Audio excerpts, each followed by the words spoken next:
जगाधरी की पंजाबी धर्मशाला में जननायक जनता पार्टी के पूर्व में रहे उप मुख्यमंत्री दुष्यंत चौटाला ने हरियाणा की भाजपा सरकार पर जमकर निकाली भड़ास। कहा कि भाजपा सरकार हर मोर्चे पर हो रही फेल, ना तो कोई कानून व्यवस्था और ना ही लोगों की सुरक्षा की भाजपा सरकार में लोगों को मिल रही गारंटी। हरियाणा की कानून व्यवस्था को लेकर एक बार फिर सियासत गर्मा गई है। प्रदेश के पूर्व उप मुख्यमंत्री और जननायक जनता पार्टी के वरिष्ठ नेता दुष्यंत चौटाला ने भारतीय जनता पार्टी की सरकार पर जोरदार हमला बोला। जगाधरी पहुंचे दुष्यंत चौटाला ने न सिर्फ हरियाणा की कानून व्यवस्था को लेकर बदहाल बताया, बल्कि उत्तर प्रदेश के पुलिस व्यवस्था की खुले मन से तारीफ करते हुए हरियाणा सरकार की कार्यशैली पर सवाल उठाए। उन्होंने उत्तर प्रदेश की कानून व्यवस्था का उदाहरण देते हुए कहा कि वहां जिस तरीके से अपराधियों के खिलाफ सख्त कार्रवाई की जा रही है, एनकाउंटर हो रहे हैं, वो बदमाशों में पुलिस का डर दिखाई देता है। वैसी व्यवस्था हरियाणा में होनी चाहिए। अगले एक सप्ताह में सभी 22 जिलों में कार्यकर्ताओं का आभार भी प्रकट करने की जिम्मेवारी ब्रिज शर्मा जी और मेरे को दी है, और साथ में जो हमारे 6 सेल हैं उसका हल्के लेवल तक का संगठन 26 जनवरी से पहले पूरा करें, इसके लिए कार्यकर्ताओं की जिम्मेवारी लगाई जाएगी। मुझे खुशी है कि पंचकुला, अम्बाड़ा और यमुनानगर 3 जिलों में कार्यकर्ताओं का जोश रैली के बाद बढ़ा भी है, और कई ऐसे साथी वापिस आए हैं जो शायद पिछले 5 वर्षों में दुष्प्रचार के कारण हमसे दूर भी, और यही प्रयास हमारा निरंतर चालू रहेगा। और उसी ताकत के साथ पार्टी मजबूती के साथ प्रदेश में संगठन को खड़ा भी करेगी, और खड़ा कर कर प्रदेश के अंदर एक प्रभावी विपक्ष के तौर पर काम भी। नाम कोई सा रखा, अगर उस योजना का जो काम था उस पर प्रभाव तो मत डालो। जिस तरीके से 75-25 की रेशो को 60-40 किया, आने वाले भविष्य में स्टेट गवर्नमेंट उस स्कीम में पैसा देगी, और जो गरीब आदमी को रोजगार मिलता था वो रोजगार समाप्त। नाम तो आप श्री राम के नाम पे रख लो,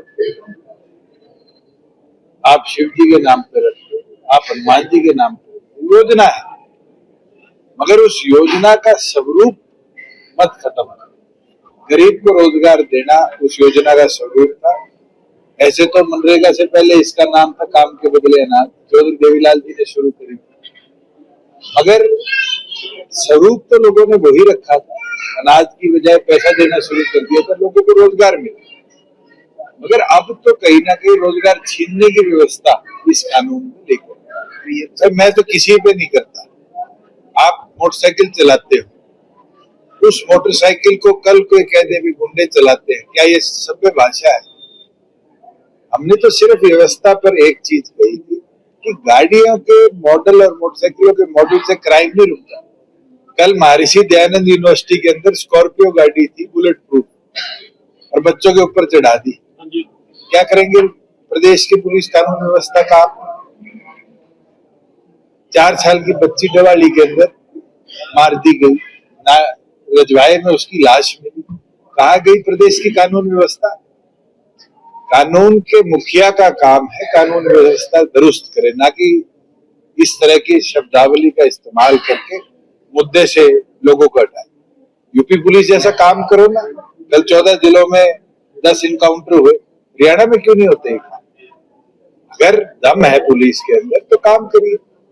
और आपके तो यमुनानगर के अंदर तो मैंने देखा हुआ है, अब तो पता नहीं है नहीं है, आदमियों को सिक्योरिटी दे रखी थी, उनके घरों पे गोलियां चल गई, और मुख्यमंत्री ने स्वयं ठेके बेचने के लिए ठेकेदारों को सिक्योरिटी दी, उनकी दुकानों के दोनों तरफ बैरिकेड लगा के पुलिस वाले बिठाए। आज ये हालात रहेगी हमारी, शराब बिकवाने के लिए हमें पुलिस देनी पड़ेगी।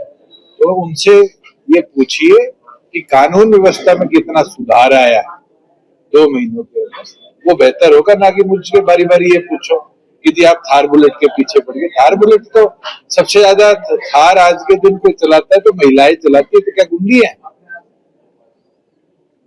ये चीज तो आपको समझनी चाहिए। आप यूट्यूब बना लेते हो, चैनल बना लेते हो, चलाते हो, मगर इन चीजों पर रिसर्च किया करो।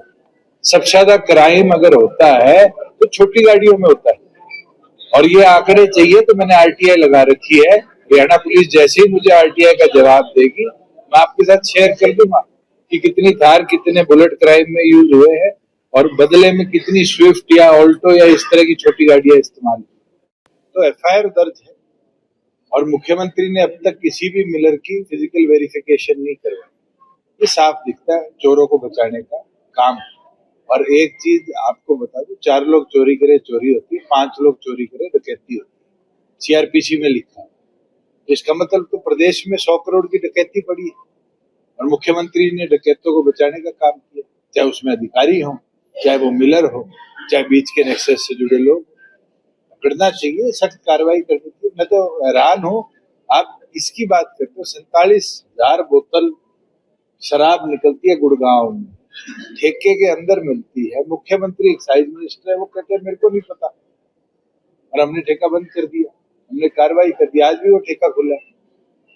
आप सोचो, अलग अलग जगह कितने बड़े लेवल पर सरकार के खजाने से पैसा चोरी किया जा रहा है और मुख्यमंत्री सिर्फ हंसकर बात को टालने का काम कर रहे हैं। लोगों को प्रताड़ित किया। पेपर तो बढ़ा ही है, दूसरी ओर पे पैसा भी बढ़ गया। जो काम आप 300 रुपए में करा लेते थे, आज सरकार को 1500 रुपए फीस भरनी पड़ती है। जो आपको 70 रुपए में चीज मिलती थी, आज 800 रुपए देने पड़ते हैं।